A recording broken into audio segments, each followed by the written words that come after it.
श्री स्वामी समर्थ. स्वामी महाराज तुमच्या सर्व चांगल्या इच्छा पूर्ण करो ही स्वामींच्या चरणी प्रार्थना करते आणि आजच्या या नवीन व्हिडिओला सुरुवात करते. 3:30 मुहूर्तापैकी एक अत्यंत शुभ मुहूर्त म्हणजे अक्षय तृतीया. या दिवशी आपण जे काही शुभ कार्य करतो, दान करतो किंवा खरेदी करतो त्याचे फळ आपल्याला अक्षय मिळते. यंदा 19 एप्रिल 2024 रोजी अक्षय तृतीया आहे आणि विशेष म्हणजे यावेळी 100 वर्षांनंतर एक अतिशय दुर्मिळ योगायोग जुळून येत आहे. आजच्या व्हिडिओमध्ये आपण पूजेचा शुभ मुहूर्त, खास योगाने या दिवशी काय करावे, काय टाळावे, या दिवशी कोणत्या वस्तूंची खरेदी करावी, कोणत्या वस्तूंची खरेदी चुकूनही आपण करायची नाही, या संदर्भाची संपूर्ण माहिती आजच्या व्हिडिओमध्ये जाणून घेणार आहोत. त्यामुळे व्हिडिओ हा स्किप न करता शेवटपर्यंत पहा. जर या चॅनलवरती नवीन असाल तर चॅनलला सबस्क्राईब करा आणि असेच माहितीपूर्ण नवनवीन व्हिडिओ पाहण्यासाठी बेल आयकॉनलाही प्रेस करा, म्हणजे माझ्या सर्व नवीन व्हिडिओंचं नोटिफिकेशन तुम्हाला मिळेल आणि तुम्ही एक पण व्हिडिओ मिस करणार नाही. त्याचबरोबर कमेंटमध्ये जय माता लक्ष्मी लिहायला अजिबात विसरू नका. यंदा 19 एप्रिलला सकाळी 10:49 तृतीया तिथीची सुरुवात आहे. तर बघा, पूजेचा शुभ मुहूर्त हा सकाळी 10:49 पासून ते दुपारी 12:20 पर्यंत असेल. ज्यांना सोने किंवा मौल्यवान वस्तू खरेदी करायच्या आहेत त्यांच्यासाठी 19 एप्रिलच्या सकाळपासून ते 20 एप्रिलच्या पहाटेपर्यंत शुभ वेळ असणार आहे.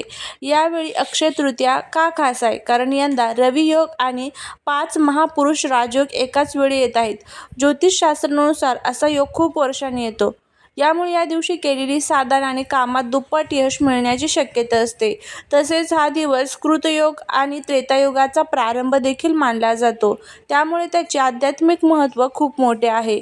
आता पाहूया या दिवशी कोणत्या गोष्टी करणे शुभ ठरते. उष्णता वाढत असल्याने या दिवशी मातीचा घडा दान करणे हे सर्वोत्तम दान मानले जाते. आपल्या पूर्वजांचे स्मरण करून त्यांना नैवेद्य अर्पण करावा. या दिवशी माता लक्ष्मी आणि भगवान विष्णूंची एकत्र पूजा करा. शक्य असल्यास विष्णू सहस्रनामाचे पठण करा. कैरीचे पने, आंबा, डाळ या दिवशी आवर्जून बनवली जाते, त्याचा नैवेद्य दाखवावा. घरात कोणाशी भांडण किंवा वाद घालू नका, कारण या दिवशी नकारात्मकता देखील अक्षय राहू शकते. कोणालाही कर्ज देऊ नका, कारण लक्ष्मी घरातून बाहेर जाणे या दिवशी शुभ मानले जात नाही. घरातील उंबरठा किंवा कोपरे अस्वच्छ ठेवू नका. या सर्व गोष्टी आपल्याला अक्षय तृतीयेच्या दिवशी आवर्जून करायच्या आहेत. देवघरात अक्षय तृतीयेच्या दिवशी 2 कलश आपल्याला ठेवायचे असतात. देवघरात एका बाजूला पाण्याचा कलश आणि दुसऱ्या बाजूला धान्यांचा म्हणजेच तांदूळ किंवा गहू भरून कलश ठेवावा. यावर हळदी कुंकू व्हावे. यामुळे घरात कधी अन्न आणि धनाची कमतरता भासत नाही, अशी श्रद्धा आहे. भगवान विष्णूंना केशर मिश्रित दुधाने अभिषेक करावा. यामुळे मानसिक शांती मिळते आणि आर्थिक अडथळे दूर होतात. अक्षय तृतीयेच्या दिवशी लक्ष्मी प्राप्तीसाठी कावडे आणि गोमती चक्रांचा एक अतिशय प्रभावी असा उपाय केला जातो. अक्षय तृतीयेला 11 कवड्या किंवा 11 गोमती चक्र माता लक्ष्मीच्या चरणाशी ठेवा. त्यांची विधिवत पूजा करा आणि दुसऱ्या दिवशी या वस्तू एका लाल कपड्यात बांधून तुमच्या तिजोरी किंवा पैशांच्या जागी ठेवा. हा उपाय स्थिर लक्ष्मीसाठी अत्यंत प्रभावी मानला जातो. घराच्या मुख्य प्रवेशद्वाराची सजावट करा. मुख्य दाराला आंब्याच्या पानांचे, झेंडूच्या फुलांचे नवीन तोरण लावा. दरवाजाच्या दोन्ही बाजूंना सिंदूर किंवा कुंकवाने स्वास्तिक काढा. हे घरामध्ये नकारात्मक ऊर्जा येण्यापासून रोखते. घरामध्ये पुसताना पाण्यात थोडे खडे मीठ टाकावे, जेणेकरून घरातील वास्तुदोष कमी होण्यास मदत होते. या दिवशी स्वयंपाकघराची स्वच्छता करून गॅस किंवा चुलीची पूजा करावी. धान्याच्या डब्यात तांदूळ किंवा साखरेच्या डब्यात 5-10 रुपयाचे एखादे नाणे टाकून ठेवावे, जेणेकरून घरात बरकत होते. जर तुमचे दुकान किंवा व्यवसाय असेल तर नवीन वहीची पूजा करून त्यावर श्री किंवा शुभ लाभ लिहावे. हा दिवस अक्षय असल्याने एखादी चांगली सवय सुरू करण्यासाठी किंवा नवीन कौशल्य शिकण्याचा संकल्प करण्यासाठी हा मुहूर्त सर्वोत्तम मानला जातो. संध्याकाळी तुळशीपाशी आणि घराच्या मुख्य दरवाजाच्या बाहेर दोन्ही बाजूंना तेलाचे किंवा तुपाचे दिवे लावा. या दिवशी दिवे लावल्याने दारिद्र्य दूर होते आणि घरात आनंदाचे वातावरण निर्माण होते.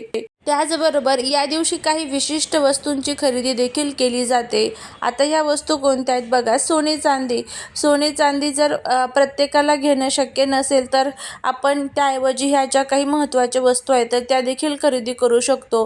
त्यामध्ये श्रीयंत्र असतं. माता लक्ष्मीला अत्यंत प्रिय असलेले श्रीयंत्र या दिवशी घरी आणून त्याची स्थापना करावी. हे यंत्र आर्थिक अडचणी दूर करण्यास आणि घरामध्ये नकारात्मक ऊर्जा नष्ट करण्यास मदत करते. सकारात्मक ऊर्जा निर्माण निर्माण करण्यास मदत करते. दुसरी आहे ते म्हणजे कवडे आणि गोमती चक्र. देवी लक्ष्मीचा संबंध समुद्राशी आहे, त्यामुळे समुद्र मंथनातून निघालेल्या कवड्या आणि गोमती चक्र खरेदी करून त्यांची पूजा करावी.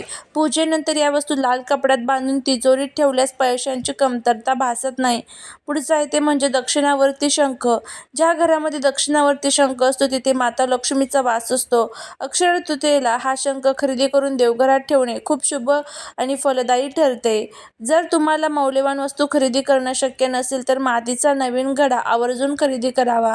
मातीची वस्तू या दिवशी खरेदी करणे मांगल्याचे प्रतीक मानले जाते. धार्मिक मान्यतेनुसार अक्षय तृतीयेला जवस खरेदी करणे हे सोन्याच्या खरेदी इतकेच पुण्यकारक मानले जाते. पूजेमध्ये जवसाचा वापर करून नंतर ते सुरक्षित ठिकाणी ठेवावे. अक्षय तृतीयेला अख्खे धान्य खरेदी करून ते देवी लक्ष्मीला अर्पण करावेत. पूजेनंतर काही धान्य आपल्या तिजोरीत ठेवावेत आणि काही कुंडीत पेरावेत. जसे धान्य वाढतील तशी घराची भरभराट होते असे मानले जाते. घरातील मंगल कार्यासाठी नवीन तांब्याची किंवा पितळेची भांडी खरेदी करणे देखील या दिवशी शुभ मानले जाते.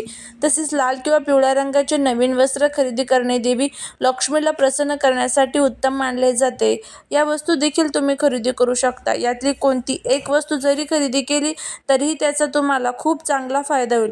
शक्य असेल तर खरेदी करा, नाहीच शक्य तर फक्त घरामध्ये सेवा जरी केल्या तरीही चालेल. त्यामध्ये कनकधारा स्तोत्रमचं पठण हे आवर्जून करावं. विष्णू सहस्रनाम, महालक्ष्मी अष्टकम, त्याचबरोबर व्यंकटेश स्तोत्रम ह्या सर्व स्तोत्रांचं आणि मंत्रांचं पठण करा. श्रीसूक्तमचं पठण करा.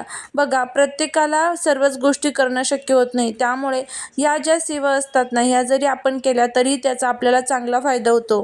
दिवशी आपण जे काही खरेदी करतो ते अक्षय असतं, पण तुम्हाला माहिती आहे का, शास्त्रामध्ये अशा काही वस्तू आहेत ज्या या दिवशी खरेदी केल्याने घरात दारिद्र्य येऊ शकते आणि माता लक्ष्मी नाराज होऊ शकते.